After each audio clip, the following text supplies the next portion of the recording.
Everything in Calcutta is out of proportion, from wealth to poverty. A few super-rich families rub shoulders with thousands of homeless people who spend their days and nights on the pavements of the city. Dr. Jack Preger has spent the last 18 years there with them. Every day he treats hundreds of people who've been turned away from the overcrowded hospitals. In 1979, Jack Preger left his native England to go and practice in Calcutta. He refused to let any obstacle stand in the way of his desire to help the underprivileged. Not even the difficulties he had getting his work accepted by the Indian authorities when he arrived.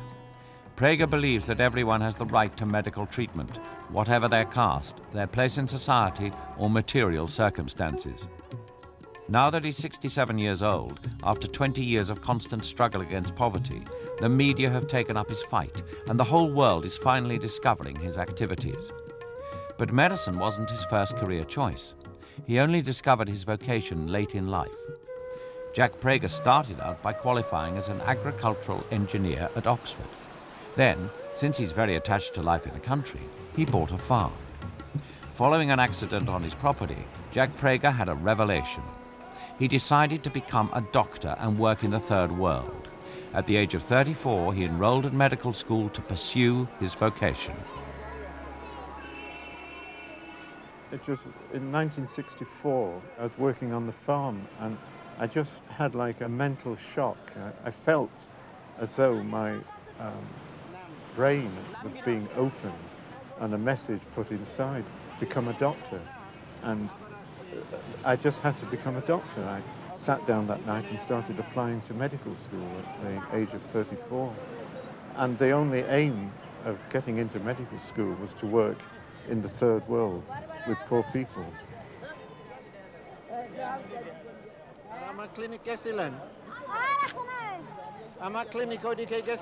At the beginning in Calcutta, I worked with the Missionary Brothers of Charity, Mother Teresa's brothers, and also did my own medical work on the railway stations and on the streets. And I ran feeding programs for children on the railway stations, children who were living on the stations and earning a living gathering waste paper, and gradually developed the work from there. For many years, Dr. Preger examined thousands of patients on his own. He went on treating them even when he was ill himself. But as time passed, things got more organized, and he took on volunteers to assist him. I used to have some volunteers working for short periods. They'd worked for Mother Teresa, and they'd work with me as well. And then a priest in the center of Calcutta offered me a little building next to the presbytery, just for storage of medicines and patients' records. But as we worked from that little building, other poor patients would pass by, so gradually they would collect on the pavement, and that was the beginning of the Middleton Road Clinic. That's how it began in 1980, actually. Dr. Preger's street clinic is open from 6 a.m. to 6 p.m. Every day it takes in hundreds of patients. Each morning, on a pavement in Middleton Row, 4 volunteers set up the bamboo poles covered with tarpaulins which provide shelter for the patients. Boxes of medicine and bottles of syrup are stacked on little wooden shelves. Beds are improvised out of plastic sheeting spread out on the ground. When they arrive, each patient is given a number and an ID card with their name, age, place of residence and treatment. This document is the only recognition of their existence in society. Every evening, everything is taken down, tidied away and swept up. It's as if nothing had been there. the Middleton Row Clinic is still the biggest and best known. Two other street clinics, specially intended for children and lepers, have been set up in Chitpur and Kozhikode. In Calcutta, the authorities were very suspicious about a foreigner working with the poor independently of Mother Teresa. They used to try and control the number of volunteers working with Mother Teresa as well, and the authorities didn't want a large number of foreigners working with destitutes in Calcutta at that time. From the outset, Jack Preger came up against official resistance. He was imprisoned for practicing medicine without authorization, but was later released. His trial lasted more than 8 years. He ended up winning, but on condition that the treatment he offered would be free and remain confidential. They are embarrassed by the poverty 50 years after independence, and they feel that the foreign documentary films have a tendency to concentrate on the negative issues, the poverty, the overpopulation, the general condition of the cities, or particularly Calcutta, the slums. They feel that the good side of Calcutta is not shown sufficiently in these foreign films. There's concentration on poverty. But it's hard to ignore the hundreds of square kilometers of shantytown which spread out from the center to the outskirts of Calcutta. I gave an undertaking when I first came to India in 1979 that if I was allowed to practice medicine, I would never practice for personal gain. I'd never charge patients. I would only see poor patients, and all my prescriptions of medicine prescribed by me, I would supply free to all the patients. Giving free care to destitutes is a very unpopular way of delivering medical care, but it's something I do believe in because, first of all, if you're dealing with the really destitute, no matter how small the payment that you extract from them, it's significant in terms of the amount of food they can buy that day. Secondly, if a poor patient comes to your clinic, he or she has given up the opportunity for working for at least half the day, perhaps the whole day. So they've already made that sacrifice, even if their work is just begging. From 1979 onwards, news of his free treatment spread like wildfire. Hordes of patients arrived at the clinic, although Preger was completely unprepared for such a high demand. I had a tube well, that's a well for water pump in the street. I had a tree in Middleton Row for shade, you see, and I had 50 patients a day and a few buckets and boxes of medicine, you see. And I think I was happy doing that. But of course, your personal happiness isn't what the thing is about. So as it got bigger and bigger, we had 250 patients a day in the street, and there wasn't room for them. So we opened a second clinic, and that became so big it was like 500 patients a day, plus 250 in the other clinic. And gradually, it just developed from that. With no personal fortune to fall back on, in 1987, Jack Preger decided to set up the association Calcutta Rescue to support his activities, find volunteers to assist him, and collect the funds necessary for his work. All over the world, volunteers organize lectures to publicize his struggle. The profits from selling tea or postcards are used to finance the association.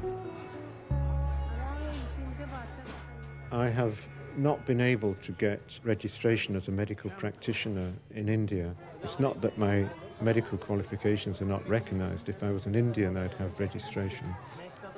So I have to take the method of working through other doctors. So actually, we employ now 17 doctors. Jack Preger now has 180 people working with him. Western chemists, nurses, and administrative staff volunteer to work with him for a few days or months. Like Benoit Lange, a professional photographer who stayed in Calcutta for 3 years. Lorsque tu arrives en face d'un type comme ça qui tous les jours se bat pour soigner, puis pour avoir l'autorisation de soigner, tu te dis c'est un type qui est vraiment hors du commun.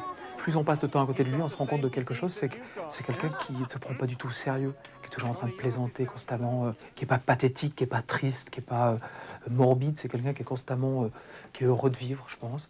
qui est heureux d'avoir trouvé le travail qu'il fait aujourd'hui. Il y a une motivation, une volonté qui sont inébranlables derrière. Donc d'être à ses côtés, disons, ça change un peu ta vie d'être à ses côtés parce que tu te mets à espérer qu'on peut changer le monde. C'est un idéaliste et c'est un idéaliste qui arrive à nous transmettre, à nous tous les jeunes qu'il va rencontrer un jour, sa passion de la vie et puis sa foi en l'homme. Je crois que c'est ça le plus important. Benoit Lange is highly involved in Preger's struggle and has set up an office of Calcutta Rescue in Geneva.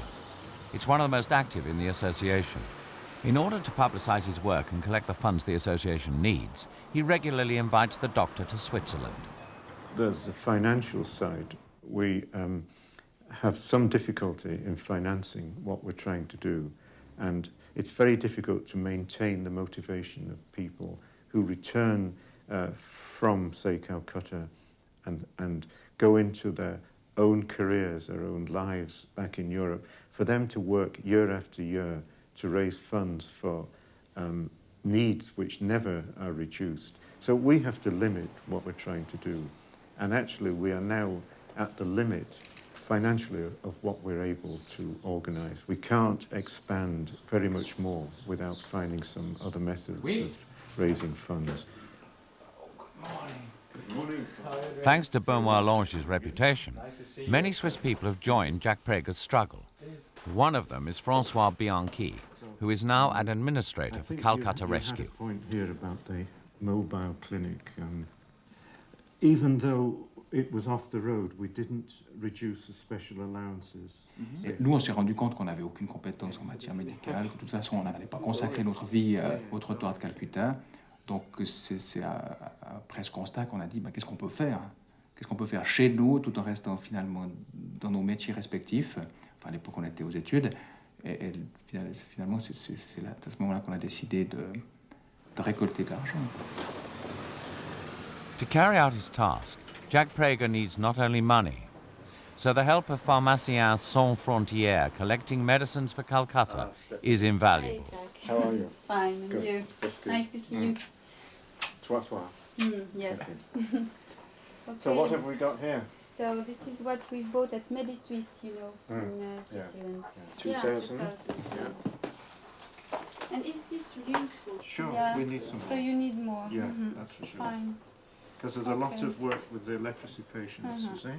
Fine. We got some very good leprosy drugs here. Okay. We have pharmacists, and they receive medicines from various donors, often the manufacturers, and generally these medicines are of very high quality. They try and send us medicines specifically for the kind of diseases that we have to treat, including the tropical diseases like leprosy.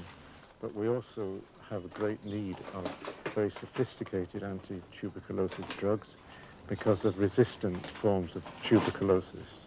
Stephanie is a Swiss chemist who worked with Jacques Preger for 6 months. When she came back to Europe, she decided to continue their association. Le docteur Preger est terriblement modeste. Il a même de la peine à accepter ce que les autres peuvent lui offrir. Il est toujours en train de donner lui. Et ça apprend à être très humble, en fait. Mais dans ses relations avec lui, il répondra toujours aux questions qu'on pose, des questions précises, ou même si nous n'avons pas, par exemple, la formation médicale, puisque les maladies comme la lèpre ou la tuberculose, eh bien, on ne les rencontre pas tous les jours chez nous. Il répondra toujours avec beaucoup de patience aux personnes qui lui posent des questions d'ordre médical ou autre. Another thing you must keep in mind that there are two centers actually doing very good work in the bone marrow transplantation in India. The one is We'll leave it at that. Thank you very much. Well, tuberculosis is the main disease that we deal with, and we've got very good treatment for it, but the patients have to continue to take the treatment. But the main threat in the future will be with AIDS, when AIDS combines with tuberculosis, then the patient has a very bad prognosis. For many years they didn't accept that AIDS was ever going to be a problem in India. Well, now they realise that India is heading for the greatest AIDS epidemic that's so far been known in the world since the African epidemic started. The other great tragedy are accidents, road traffic accidents, railway accidents, and work accidents. And the chances of getting proper orthopedic treatment after some of these accidents are not very great if you can't pay anything. And that's a very important part of our work, to pay for proper operations and to maintain the patients or the patient's family financially during this very difficult period, and to provide the necessary drugs to combat infections after accidents. C'est une petite fille qui est brûlée. Elle a passé 2 mois à l'hôpital de Calcutta, mais malheureusement l'évolution n'est pas extraordinaire. Et elle vient tous les jours ici. C'est très impressionnant parce que chez nous, c'est une patiente qu'on mettrait donc, dans une chambre stérile, tandis qu'ici, elle est dans la rue, à la clinique. Dès qu'il y a un camion qui passe, il y a un centimètre de poussière qui se met sur sa plaie. C'est pourquoi on tient des couvertures de manière à l'isoler à la fois du regard des autres et à la fois aussi de la poussière. Dr. Preger's work isn't made any easier by the poor living conditions and standards of hygiene. They encourage the spread of all sorts of diseases, particularly leprosy. The disease is still the scourge of the most destitute. Leprosy is not as infectious as tuberculosis, but if anyone who gets leprosy, if they show the signs of leprosy, the deformities of leprosy, if they become visible, then that person is rejected, usually, and has to go and live near some rubbish dump on the outskirts of the city, or just become a wandering beggar. I suppose leprosy would be one of the worst things that could happen to somebody in this society. If it wasn't for Jack Preger's devotion, Abjul would never have survived the leprosy which was eating away at his limbs. हमको शुरू starting हमरा है 45 बरस, यानी हमको हमरा 8 बरस की उम्र जब हुआ तब से हमको स्टार्ट हुआ। मैंने हम सोचते हैं किसी को सोचता है कि हमारा बीमारी तो चले जाएगा, मगर मेरा हाथ रिटर्न नहीं आएगा। ये तो हमको खूब मालूम है कि हमारा हाथ रिटर्न नहीं आएगा। जो हाथ चले गया है रिटर्न नहीं आएगा। जो हमरा जैसा यानी ये सब जरा लीगल हो गया है, राइट अनराइट हो गया, ये सब ठीक हो जाएगा, मगर ये जो चले गया है ये और हमरा नहीं आएगा। You're saying no. He can't see it. Okay, because he's feeling the strong point, but when you touch it, okay? It again?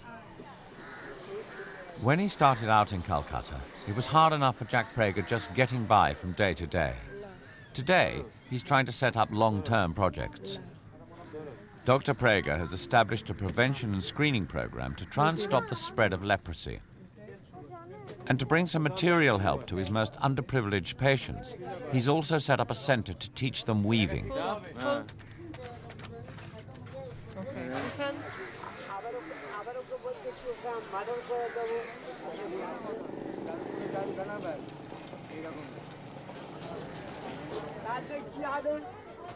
Shocker exercise मैंने प्रत्येक दिन में 4 बार 5 बार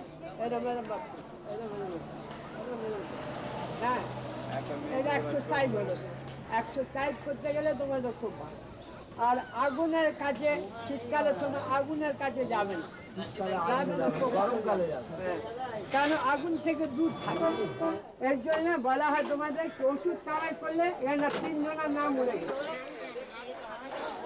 बहुत अच्छा आदमी लगते हैं बहुत हम लोग का हेल्प करता है बहुत करने खूबी है डॉक्टर जैक से समझ हम लोग का माँ बाप से बढ़कर माँ बाप मैं बहुत अच्छा आदमी है बहुत पक्का आदमी है डॉक्टर जैक बहुत अच्छा आदमी है बहुत पक्का आदमी है इसलिए इतना बड़ा क्लिनिक पर चला के वो दिखा दिया चला रहा है बाप का बेटा हम तो उसका बहुत तारीफ करते हैं बल्कि हम लोग के अंदर वारकर लोग के अंदर में जितने हैं वो लोग बदमाश है मगर उनको देखते उसको तो देखते वो अपना एक ही रंग में कोई स्टाइल कुछ नहीं वो अपना पैजामा कमीज पहन के चले जा रहे जैक साहब चले जा रहे कौन बोलेगा जैक साहब है कोई नहीं बोलेगा जैक साहब जिस तरह पगला चले जा रहे हाँ सलाम साहब हाँ hello I don't live a life of great luxury in Calcutta because I haven't got the private income that would support that kind of life, and I don't think people give our organisation money for the poor that should be spent in a luxurious way for those who are administering those donations. I also identify very much with poor people in Calcutta, and so I live at a level which is below that probably Europeans, but I've been doing that since I started 25 years ago, so it's no hardship. I actually live much better now than when I was working alone with very restricted funds. Nowadays, his assistants dispense the medical treatment, while Jack Preger takes care of teaching his poor patients a few basic rules of hygiene. There's an understanding now that something has to be done about the disposal of garbage, but very little has been done so far about personal sanitation, about setting up proper public lavatories and maintaining them in a proper way. But it has started. There are some public lavatories and they are working effectively in Calcutta, but not for the very poor. The very poor still have very unhygienic practices. There's always a need for just more than simple medicines. I mean, if you look at the patient as a whole, you realize that they need nutrition, they need education, they need retraining. So it doesn't make sense in the third world just to give people some pills and hope that that's the answer to all their problems. So whenever we can, we try and look at the whole family, perhaps, not just at their illness, but at all their needs. Today, Dr. Preger's activity isn't limited to giving medical treatment to the destitute. He's also set up schools for the children of the shanty towns to provide them with fresh opportunities. Not only do they learn to read and write, but they can also be given a better medical follow-up. The children are fed by the association Calcutta Rescue and receive regular medical checkups. They are less at risk from disease and can be treated in time if necessary.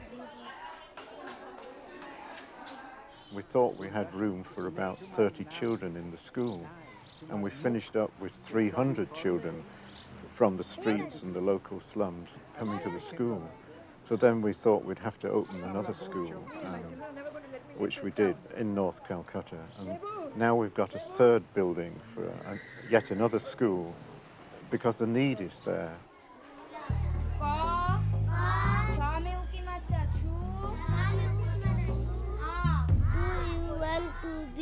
Merry and great, then spake a wind well to the said. These are all children of parents in great need, and when these children get to know you, it means, apart from the help that they are receiving at the school and the feeding and the clothes and the education and the medical care, it means that you can go into any of these terrible, terrible slums and immediately you're recognized and trusted.